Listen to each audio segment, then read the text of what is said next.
अभियान हरियाणा मांगे हिसाब 15 प्रश्न हमने बीजेपी सरकार के लिए 10 दिन पहले चंडीगढ़ प्रदेश कांग्रेस मुख्यालय से हमने ये प्रश्न बीजेपी सरकार के सामने रखे कि इन 15 सवालों का जवाब दे भाजपा सरकार। देश में सर्वाधिक बेरोजगारी हरियाणा में क्यों है? देश में सर्वाधिक महंगाई हरियाणा में क्यों है? देश में सर्वाधिक अपराध दर हरियाणा में क्यों है? सबसे ज्यादा भ्रष्टाचार और घोटालों की यह सरकार क्यों साबित हुई? सारे जन विरोधी पोर्टल और आईडियां पहचान पत्र हरियाणा में क्यों आए? गुजरात में एक भी पोर्टल आईडी क्यों नहीं लागू हुई? अग्निवीर कौशल निगम के तहत पक्की नौकरी समाप्त होकर और कच्ची नौकरी की देश की राजधानी हरियाणा क्यों बना? सारी कच्ची नौकरी जिसमें बिना रिजर्वेशन बाबा साहब के संवैधानिक अधिकारों को हर वर्ग से छीनते हुए पक्की नौकरी का अधिकार और उस पक्की नौकरी में आरक्षण का अधिकार, इससे वंचित रखते हुए कच्ची नौकरी बिना रिजर्वेशन, बिना पेंशन, बिना मेरिट के हरियाणा को राजधानी बना दिया। वो क्यों बनाया? भाजपा काल क्यों किसान का काल बन गया? 750 किसानों की जान गई।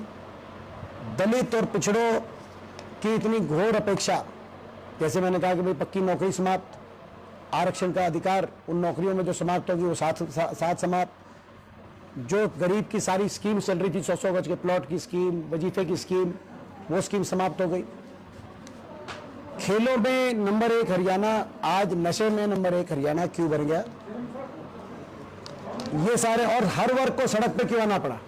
आपने देखा कोई ऐसा वर्ग नहीं जो सड़क पे ना आए। स्कूलों के बच्चों तक को 5000 स्कूल मर्ज और बंद हो गए। स्कूली बच्चों को, पहली दूसरी तीसरी क्लास के बच्चों को धरना देना पड़े तो किसी भी जन विरोधी सरकार का भी दिल पिघल सकता है, लेकिन इनका नहीं पिघला। बच्चों से लेकर और बेटियों तक जिनको जंतर मंतर पे धरना देना पड़ा, इनको घसीटवाना का काम इस सरकार ने किया। किसान से लेकर कर्मचारी तक और आड़ती से लेकर शिक्षकों तक, सरपंचों तक, कोई ऐसा वर्ग नहीं इसको धरना ना देना पड़ा। तो ये सरकार, और इस सरकार ने हरियाणा को विकास की पटरी से उतारने का काम क्यों किया? उदाहरण मैंने आपको बताया कि हमारे समय 81 किलोमीटर मेट्रो लाइन हरियाणा के 4 शहर को जोड़ती हुई निर्माण किया गया था, गुड़गांव, फरीदाबाद, बल्लभगढ़, भादुगढ़। इस सरकार में एक खंबा भी मेट्रो का आगे क्यों नहीं बढ़ा? एक खंबा, हम नहीं कहते 1 किलोमीटर, हम नहीं कहते 1 इंच, हम कहते एक खंबा। 10 साल में ये मेट्रो जो नोएडा से ग्रेटर नोएडा पहुंच गई, 10 साल में ये MRTS rapid metro, rapid rail transit system, जो गाजियाबाद से मेरठ पहुंच गया, जो अभी तक आज आ जाना चाहिए था, मानेसर होते हुए बावल आ जाना चाहिए था। IMT इसी रूपरेखा से IMT कांग्रेस की सरकार में हुड्डा साहब ने IMT यहाँ पे स्थापित कराने का काम किया था। ये मेट्रो का एक खंबा भी, ये एक उदाहरण है, विकास की पटरी से उतर गया हरियाणा। तो ये हमारे सवाल है, आपके माध्यम से सवालों को हम लोगों के बीच में लेके जा रहे हैं। ये अभियान है, डोर टू डोर का अभियान है। मैं पदयात्रा के माध्यम से हर विधानसभा में इस अभियान को आगे बढ़ा रहा हूँ। सर, उत्तर प्रदेश में आजकल एक चर्चा का विषय बना हुआ प्रोप्राइटरशिप। कावड़िए कावड़ लेकर आ रहे हैं, हर साल आते हैं, और इस बार वहाँ पर राज्य सरकार ने एक फरमान जारी किया है कि कोई भी, चाहे वो मुस्लिम है या हिंदू है, अपनी दुकानों पर आगे प्रोप्राइटरशिप लिखेगा। किस नज़र से देखते हैं आप इसे? मैं समझता हूं कि ये बहुत ही जो सरकार है वो कुछ काम तो करती नहीं, केवल असली मुद्दों से ध्यान भटकाने के लिए इस तरह के मुद्दों को लेके आती है। इस देश में मैं समझता हूं इस तरह की नीतियां इस देश के लोग स्वीकार नहीं करेंगे। सामाजिक स्वार्थ की रेड पड़ी, उसके बारे में देखिए, ये जो ईडी और केंद्रीय जांच एजेंसियों की लगातार कार्रवाई का दौर हरियाणा पिछले 1 हफ्ता से, जब से हमने हमारा ये अभियान शुरू किया है, उसके पैरेलल इनका भी अभियान शुरू हो गया है। उसके पैरेलल इन्होंने अपना अभियान शुरू कर दिया है और विपक्ष के नेताओं को निशाने पर लिया जा रहा है, कांग्रेस के नेताओं को निशाने पर लिया जा रहा है। 3 विधायक, 3 दिन 3 विधायक आपने देखा कांग्रेस पार्टी के। तो ये कोई नई बात तो नहीं है। इनकी कार्यशैली पिछले 10 साल से जांच एजेंसियों का राजनीतिक दुरुपयोग करके विपक्ष को निशाने पे लिया जा रहा है, पूरे देश में लिया जा रहा है। हरियाणा में भी ये कार्रवाई उसी का हिस्सा आप मानिए। लेकिन जहां जहां जांच एजेंसियां ज्यादा सक्रिय होती हैं, वो इस बात का संकेत होता है कि भाजपा चुनाव हारने जा रही है। तो हारने जा रही है तो मैं ये कहूंगा कि जहां जहां गए, जिन जिन विधायकों के पास भी गए हैं, वो साथ में ये मुझे लगता है जीत का सर्टिफिकेट लेके जा रहे हैं, उनको दे के आ रहे हैं, और मेरा ऐसा मानना है। तो ये हम कोई जो है कांग्रेस पार्टी इस तरह की जांच एजेंसियों की कार्रवाई से लोगों की आवाज उठाना बंद कर दे, ऐसा संभव नहीं है। ये बैठे हमारे भाई हैं, राजस्थान से विधायक हैं ललित यादव जी, आप इनसे पूछिए, राजस्थान में जब चुनाव हो रहा था विधानसभा का, तो क्या राजस्थान में के जांच एजेंसियां नहीं पहुंच गई थी? सारे नेताओं को टारगेट नहीं किया गया था, सबके घर पहुंच गई थी। तो ये तो आप लोग भी जानते हो। आपकी सरकार बनने के क्या मुद्दे रहेंगे? निकले हुए पूर्व में उप मुख्यमंत्री रहे दुष्यंत चौटाला कह रहे हैं कि हुड्डा साहब 10 साल का अपना जो आगे रखे हिसाब पहले, और अनिल विज जो पूर्व गृह मंत्री है उनका कहना है कि कांग्रेस के टाइम पर भ्रष्टाचार व्यापक था और बीजेपी ने। तो ये सारे जो है केवल दुष्यंत चौटाला ही हुड्डा साहब के खिलाफ नहीं बोल रहे, अजय चौटाला भी बोल रहे हैं, नायब सिंह जी भी बोल रहे हैं। मैं सारे एक ही सवाल जवाब दे देता हूँ ना। नायब सिंह जी भी बोल रहे हैं, खट्टर साहब भी बोल रहे हैं, अनिल विज भी बोल रहे हैं, केंद्रीय गृह मंत्री आए थे महेंद्रगढ़ में रैली में, वो भी आपने देखा होगा, जो है वो भी बोल रहे हैं। ये सब हमसे बहुत प्यार करते हैं, तो सांसद महोदय तो हमसे बहुत प्यार करते हैं और सभी के निशाने पे हैं हम। कुछ तो हमें भी होगा दम। तो ये स्वाभाविक बात है, राजनीति में आज कांग्रेस की पक्ष में लहर चली हुई है, तो सभी कांग्रेस को निशाने पे ले रहे। यानी आपके लिए विशेष प्रेम है, प्यार है। जहाँ आप ये सब एक बार बताओ, ये सभी कांग्रेस पार्टी के हुड्डा साहब के खिलाफ क्यों बोल रहे हैं? ये लोग अपनी भी बात रखे।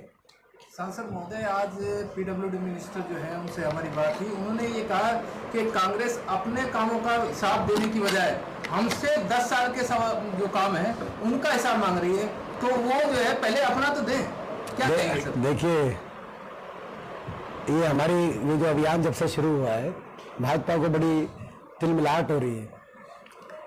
10 साल प्रदेश को बर्बादी के कगार पे ले आए ये लोग, और प्रदेश की जनता इनसे हिसाब मांग रही है, और ये कह रहे हम हिसाब नहीं देंगे। तो इस बारे में तो हम यही कह सकते हैं कि जो मंत्री जी जिनकी बात आप कर रहे हैं, वो बावल का भी हिसाब दें। आज बावल में इतनी दुर्दशा क्यों है? आज जिस महकमे के मंत्री हैं, आज सड़कों का हाल देखो, आज वाटर सप्लाई का हाल देखो, दूषित पानी आ रहा है, पानी की निकासी की परिस्थितियां देखो। बावल में आप वाटर सप्लाई देखो, कितने खोल ब्लॉक के मैं गांव आपको गिनवा दूं जहां पानी नहीं आ रहा। बावल में आईएमटी कांग्रेस सरकार ने बनाई थी कि यहां पर हुड्डा सरकार ने कि यहां पे आईएमटी बने, एक बड़ा औद्योगिक केंद्र बने बावल, जैसे गुड़गांव मानेसर है। लेकिन 10 साल में कोई इंडस्ट्री आई हो तो आप बता दो। हार्ले डेविडसन की, एटलस की कितनी फैक्ट्रियां बंद हो गई या दूसरे प्रदेशों में चली गई यहाँ से, जो हमारे समय आई थी। हाँ, एम्स का आप देखो, 10 साल केवल घोषणाएं करी, काम क्या किया एम्स पे आप वो बताओ। 10 साल में बनाओ आप एम्स देखो। हमारे समय आपको याद होगा, सब डिवीजन बनने की जब बात आई, लोगों ने मांग करी, हुड्डा साहब ने घोषणा करी, शाम तक एसडीएम आ गया था जिस दिन घोषणा हुई थी। यहाँ सब डिवीजन छोड़ो, तहसील छोड़ो, सब तहसील मनेठी की बिल्डिंग की रिपेयर की क्या व्यवस्था आप बताओ। आज वो जो मंत्री हैं वो पहले बावल का हिसाब दे, उन्होंने बावल के लिए क्या काम किया वो बताएं। लोगों ने उनको मौका दिया है, क्या लोग उनसे काम ही नहीं पूछ सकते बावल के कि बावल में क्या काम किया है? तो मैं समझता हूँ जो है मंत्री जी पहले अपना हिसाब दें, सर बावन की तो बात अच्छा होगा। आपको ध्यान होगा कि सरकार ने एक घोषणा की थी कि स्थानीय उद्योगों में 75% स्थानीय युवाओं को रोजगार मिलेगा। जहाँ आप बैठे हैं ये औद्योगिक क्षेत्र है, कितना स्थानीय लोगों को रोजगार मिला, इस पर क्या वो बाटला साहब आपको पता है, उत्तर भी आपको पता है। इनकी 100 बात की बात ये है, ये प्रदेश के लोग भी समझेंगे, आप भी समझेंगे जो मैं कह रहा हूं, ये काम चवन्नी के करते हैं, घोषणा 10 रुपए की करते हैं। सरकार बीजेपी की आप इस बात को गहराई से लेना जो मैं कह रहा हूं, काम ये चवन्नी के करते हैं और ये घोषणाएं 10 रुपए की करते हैं। ये बीजेपी की एक कार्यशैली का हिस्सा बन गया है। अभी भी आप देख रहे हो घोषणाएं कर रहे हैं। लगता है कांग्रेस की सरकार आएगी तो युवाओं की ये अपेक्षा पूरी होगी। देखिए, मैं समझता हूं कांग्रेस की सरकार अगर आएगी तो प्राथमिकता हरियाणा के युवाओं को, जो आज देश में सबसे ज्यादा बेरोजगारी की चपेट में है, देश में सबसे ज्यादा नशा आज हरियाणा उसकी चपेट में है, हरियाणा के युवाओं को हरियाणा में अच्छे रोजगार के अवसर मिले, सबसे बड़ी प्राथमिकता कांग्रेस की रहेगी। उम्मीदवार टिकट की दौड़ में क्या लगता है आपको? बहुत सारे टिकट आपकी दौड़ में है, और अगर इतने ही टिकट आपने पहले मेहनत की होती तो आज राजभवन से सांसद होते। नहीं तो बड़ा अच्छा देखो, आया हमारा बावल में 40,000 वोट बड़ी नहीं, वोट बड़ी है हमारी पिछली बार के मुकाबले। बावल में 40,000, कोसली में 45,000 और रेवाड़ी में भी 38,000, 36 से 38,000 वोट बड़ी है पिछली बार जो कांग्रेस को मिली थी। तो जो रेवाड़ी के तीनों विधानसभा सीटों पर मेहनत ना करी होती तो 1.25 लाख वोट बढ़ी है रेवाड़ी में, तीनों विधानसभा सीटों को कांग्रेस पार्टी की।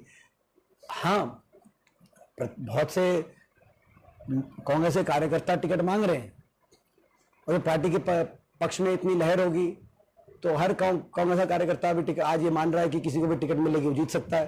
तो कांग्रेस के बहुत से संभावित उम्मीदवार अपनी प्रयास कर रहे हैं, मगर हमारी टिकट वितरण की पार्टी की अपनी प्रक्रिया है।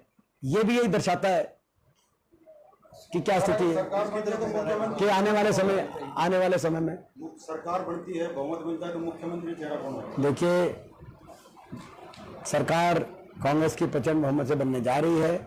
हमारी पार्टी की अपनी प्रक्रिया होती है, उस प्रक्रिया के अनुसार आने बाकी के फैसले लिए जाते हैं। आज हरियाणा में चौधरी भूपेंद्र सिंह हुड्डा जी के नेतृत्व में, जो हमारे नेता विपक्ष हैं, चौधरी उदय भान जी की अध्यक्षता में सभी कांग्रेस के नेताओं के योगदान से और सभी कांग्रेस कार्यकर्ताओं की मेहनत से और हरियाणा की जनता के आशीर्वाद से कांग्रेस के पक्ष में बहुत अच्छा माहौल हरियाणा में बनता जा रहा है। बाकी हमारी प्रक्रिया होती है, उसके अनुसार ही। हाँ जी, मंत्री जी क्या कह रहे हैं? तेरे मंत्री जी क्या कह रहे हैं? ओहो, मैं तो देखा ही नहीं आपको। ये भाई हमारे बहुत सीनियर। मैं इनको बोल रहा था, जब से मैंने देख रहा हूँ ऐसे कैसे है, कोई बदलाव नहीं हुआ। कोई बदलाव नहीं।